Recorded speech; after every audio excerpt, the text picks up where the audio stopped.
Em nome do Pai, e do Filho, e do Espírito Santo. Amém. Seja bem-vindo, meu amigo, seja bem-vinda, minha amiga, meus irmãos queridos na fé, nesse nosso curso de liturgia, nesse curso básico de liturgia que nós queremos oferecer a você. Serão 20 aulas que nós vamos percorrer os caminhos do conhecimento da liturgia da igreja, do culto público da igreja, do culto divino, do culto sagrado da igreja. E vamos te oferecer alguns subsídios para que você possa também colaborar com esse ministério dentro da comunidade de fé na qual você está inserido.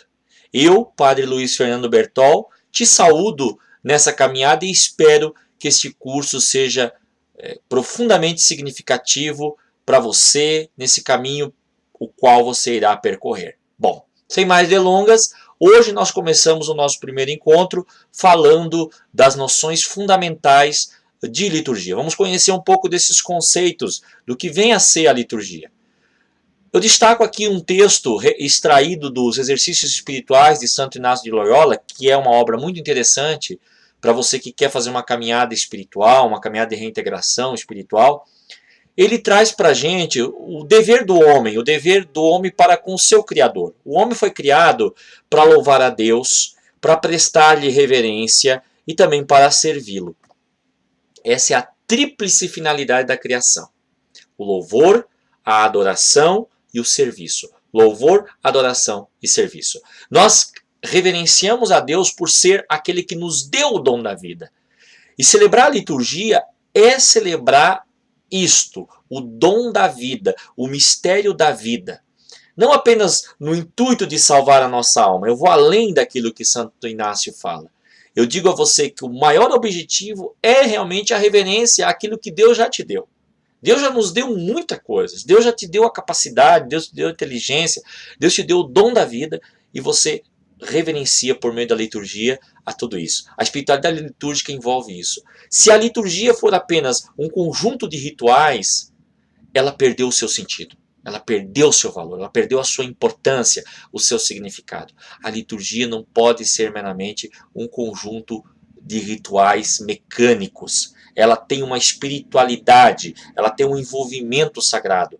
E esse mistério sagrado, ele é de fundamental compreensão para que a gente possa mergulhar ainda mais no objeto da liturgia, tá certo? Então, esta é, primeiramente, a finalidade da liturgia, do homem criado para com o seu Criador, louvor, reverência e serviço. Além disso, nós temos o termo liturgia. O termo liturgia ele é consagrado, né? Já desde a antiguidade, era um termo que se referia ao serviço público, à ação pública. Tinha uma conotação, evidentemente, não religiosa, não era vinculado, não era um termo religioso propriamente, mas um termo profano. Depois a igreja grega, a igreja dos primeiros séculos, agregou este termo para significar os atos litúrgicos, seriam os atos relativos ao culto divino, ao culto sagrado. Tá? Mas abrangia também o serviço espiritual, o sacrifício espiritual e o serviço de caridade. Então a liturgia ela tinha este envolvimento mais amplo no início. Ela não abrangia apenas o culto sagrado, mas também a parte espiritual e o serviço de caridade. Liturgia, então, é serviço. É o serviço da comunidade, o serviço em defesa da vida. É também uma forma de liturgia. Né? Lá na palavra latina, leitorgos, né? Quer dizer o quê? Indicava ação em favor do povo. A ação do povo em favor do povo. No nosso caso, é a ação do povo reunido na fé para celebrar o mistério pascal. Nós vamos dar uma conotação maior a esse mistério pascal, né? Porque o mistério pascal é o centro da liturgia. Está na pessoa de Cristo, né? Na sua paixão, na sua vida, paixão, morte e ressurreição. Quando a gente reúne a eclésia, quando a gente reúne a assembleia para louvar, para celebrar Cristo, nós estamos celebrando o mistério pascal, que envolve todos esses passos da vida de Jesus. A liturgia cristã, então, é a ação festiva, pública e comunitária das pessoas que professam a sua fé em Deus e se reúnem em Jesus Cristo para celebrar o memorial da sua vida, morte e ressurreição, como nós falamos. E essa ação festiva, ela está centralizada nesses dois aspectos. A palavra de Deus, que é o texto revelado, o texto escriturístico, e a Eucaristia, né? Então, a Bíblia, ela tem digamos assim, um destaque muito grande na liturgia. Na primeira parte da liturgia, da missa, por exemplo, falando da liturgia por excelência, que é a missa, a primeira parte é a liturgia da palavra. O centro é a palavra, né, que conclui com a pregação do sacerdote.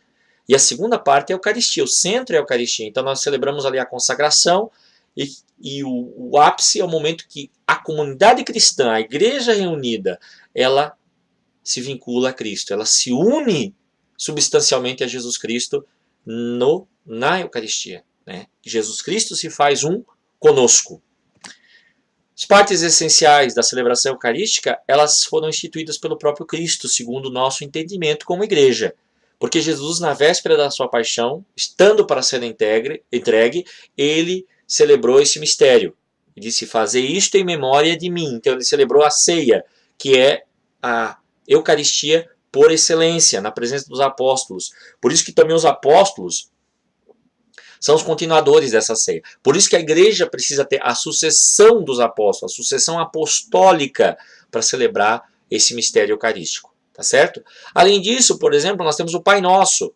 Né? O Pai Nosso que nos prepara para o momento da comunhão é a oração por excelência, a oração que próprio Jesus nos ensinou. E estas práticas, desde o início, elas são feitas na comunidade cristã. A gente vê, por exemplo, o texto de Atos 1,42, em que os cristãos permaneciam unânimes nessa partilha do pão, nessa oração, nesse momento de fé. A comunidade se reunia para isso. Tá?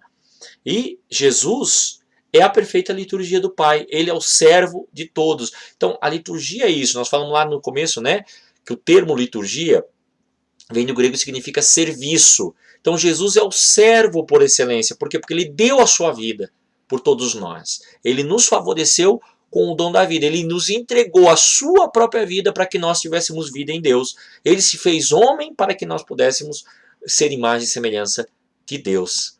O objetivo da liturgia, o objetivo primeiro dela é a adoração a Deus.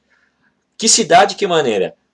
Pelo louvor à Trindade Santa. Nós celebramos na liturgia o mistério da Trindade. Tanto que toda ação litúrgica da igreja começa em nome do Pai, e do Filho e do Espírito Santo. Por quê? Por que esse sinal da cruz, né? Que nós vamos falar do simbolismo dele. Mas por que começa? Porque é um ato dirigido à Trindade. Então o culto da igreja é um culto trinitário. A doxologia maior que nós chamamos é essa aqui, ó. Glória ao Pai, ao Filho e ao Espírito Santo, que ela é repetida em várias celebrações da igreja. Por exemplo, na liturgia laudativa, que nós vamos falar sobre ela, né, que é a liturgia do ofício divino, em cada salmo é repetido a oração do glória. Do glória ao Pai, ao Filho e ao Espírito Santo, do glória patri, que a gente chama no latim. Por quê? Porque é trinitário. Né? Na missa mesmo, tem a doxologia no início, tem a doxologia no momento do ofertório, que o padre celebra sozinho, quando ele lava as mãos, ele se dirige ao centro do altar, inclinando o louvor à Trindade. Tá? Tem no momento da consagração, quando fecha o ritual da consagração, ele fala por Cristo, com Cristo em Cristo, a vós, Deus Pai Todo-Poderoso, pertence a toda honra e glória, unidade com o Espírito Santo pelos séculos dos séculos. Então quer dizer, o Pai, o Filho e o Espírito Santo ali celebrado. Então esse é o objetivo central da liturgia. Jesus está presente na liturgia. Essa é uma crença fundamental para que a gente celebre o mistério litúrgico. Se você se ausentar de Cristo, se você disser assim, ah não, Jesus não está presente. Ou se você disser assim, Jesus está só simbolicamente presente. Não é. Jesus está verdadeiramente presente. Ele mesmo disse, onde 2 ou mais estiverem reunidos, eu estarei no meio deles. Então a gente celebra a igreja, aqui ó, a Assembleia reunida, em recordação às próprias palavras do próprio Cristo. Tá? E essa Assembleia reunida está em 2 núcleos. Ela está assentada em 2 núcleos. Volto a falar dos 2 núcleos. A palavra e a Eucaristia. Jesus é o pontífice. Por isso ele é ponte de ligação. Ele é o pontífice da nova aliança, que faz a ligação entre nós e Deus. Ele é o caminho. Ele mesmo disse, eu sou o caminho, a verdade e a vida. Ninguém vai ao Pai senão por mim. Então ele nos leva ao Pai e ele estabelece o reino de amor de Deus dentro de cada um de nós. Como eu falei antes, o centro da liturgia é o mistério pascal, a Páscoa do Senhor Jesus. Ah, então é para celebrar só a Páscoa? Não. Mas em cada liturgia nós celebramos a Páscoa, a passagem, o Pessar. Quer dizer o quê? Passagem da morte para a vida, passagem da escuridão para a luz, passagem da escravidão para a liberdade. Então é a passagem, é a Páscoa, é a ressurreição, é a vida nova que o Senhor nos oferece. Por isso que a pessoa, quando vai à liturgia, ela vai ali às vezes amortecida, triste, cabisbaixa, mas ela recebe aquela graça. Por quê? Porque ela está celebrando o mistério pascal, ela está celebrando a Páscoa de Jesus. O sujeito da liturgia. Quem é o sujeito da liturgia? É o próprio Cristo. Ele é o principal liturgo, né, que está ali nos atos litúrgicos. Por meio de quem? Do ministro ordenado, que age in persona Christi. O sacerdote está na pessoa do Cristo. Ele age, ele é alter Cristo. Né? O sacerdos alter Christus est, quer dizer, o sacerdote é um outro Cristo. Então ele age como ministro ordenado in persona Christi. Então ele não faz só o ato litúrgico por ele faz usando as palavras de Cristo e naquele momento ele se une ao próprio Cristo. O Cristo age por meio dele. Por isso que ele diz, fazei isto em memória de mim. Estarei presente convosco todos os dias até a consumação dos séculos. Então essa é a nossa certeza que se dá por meio da liturgia. E também pela comunidade dos fiéis. Os fiéis que se tornam fiéis quando recebem o quê? O sacramento do batismo. Então, a liturgia, muito embora um sacerdote possa, em determinadas circunstâncias, fazer aquilo que nós chamamos missa privada, mas isso é um uso muito restrito, porque o sentido da missa é exatamente na comunidade dos fiéis. Nesse, digamos, ponto é que ganha sentido a liturgia. Fazer liturgia para si mesmo não tem valor. Nós temos que fazer uma liturgia voltada à reintegração do povo de Deus, aos Anauim, que foram aqueles que foram chamados por Deus para reconstruir Israel. Gente, para nós celebramos na Eucaristia, na celebração litúrgica, não apenas na missa, mas em todos os sacramentos, a própria revelação do mistério de amor de Deus para com a humanidade. Na criação, na evolução do cosmos, na vida, na história da humanidade, nas raças, crenças, povos, culturas. Então, quer dizer, é o Deus que nos ama. O Deus que nos ama de maneira incondicional. O que nós celebramos na Eucaristia é o mistério de amor de Deus que se dá por meio da Páscoa, quando o Cristo é ressuscitado pelo Pai. Quer dizer, Deus ama a ponto de não nos deixar no sofrimento da morte, mas nos trazer a vida nova. Essa é a nossa esperança. A Páscoa acontece como um momento histórico, que envolve a paixão, que é o sofrimento de Cristo, sua morte, sua ressurreição e gloriosa ascensão, que nós em cada missa reiteramos por meio também do nosso credo, daquilo que nós acreditamos, como passagem de Cristo deste mundo ao Pai, e também como a própria humilhação humana e a exaltação divina, que é a nossa passagem em Cristo ao Pai. Então, não é apenas Jesus que sobe ao Pai, mas também somos nós que subimos ao Pai por meio da liturgia. Deus quem convoca a Assembleia, e nós celebramos essa liturgia, a Assembleia do povo de Deus. E aí nós recordamos, por exemplo, do povo da Antiga Aliança, o povo de Israel, sim, aquele que estava escravo no Egito, foi libertado por Moisés e caminha rumo à terra prometida. Então, ali naquela terra prometida do Antigo Testamento está também nós, como povo de Deus, que celebramos a nova aliança. Nós estamos celebrando a nova aliança, mas trazemos os elementos da antiga aliança.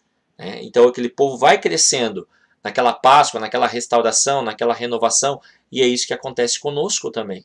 E na Eucaristia nós crescemos, nós nos renovamos, nós evoluímos, nós buscamos a essência divina.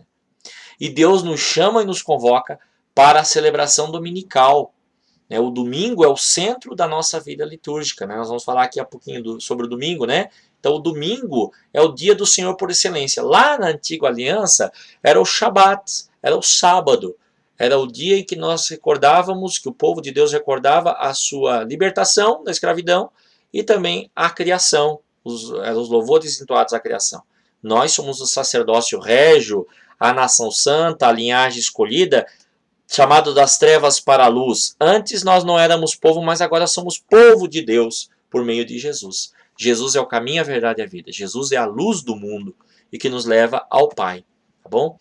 Cristo está presente, então, em todas as ações da liturgia, seja o sacrifício da missa, seja nos sacramentos, seja nas espécies eucarísticas, em todo momento que a igreja se põe em oração, ali está Cristo no meio de nós. Ele diz assim: eis que estarei com vocês todos os dias até a consumação dos séculos. Quando nós celebramos, nós podemos celebrar todos os dias, são as missas feriais, né, as missas diárias, cotidianas, exceto na Sexta-feira Santa. Sexta-feira Santa não tem missa.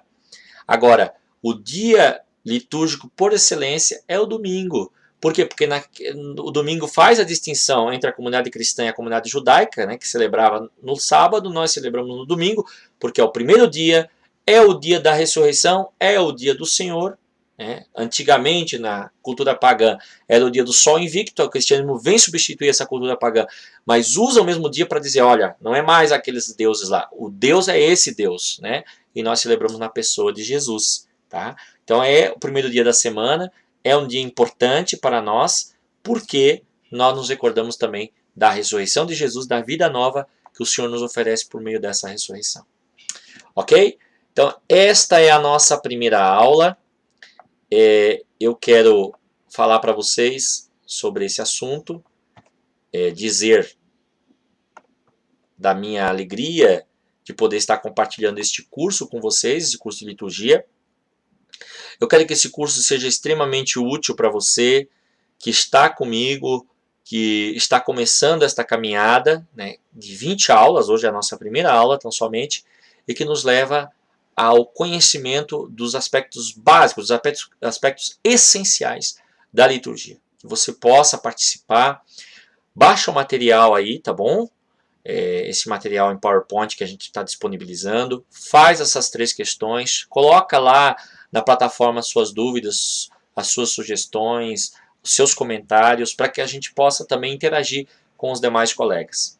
E vamos em frente, tá certo? É assim que a gente cresce. De fé em fé, como o apóstolo Paulo nos ensinou. E até a nossa próxima aula, se Deus quiser.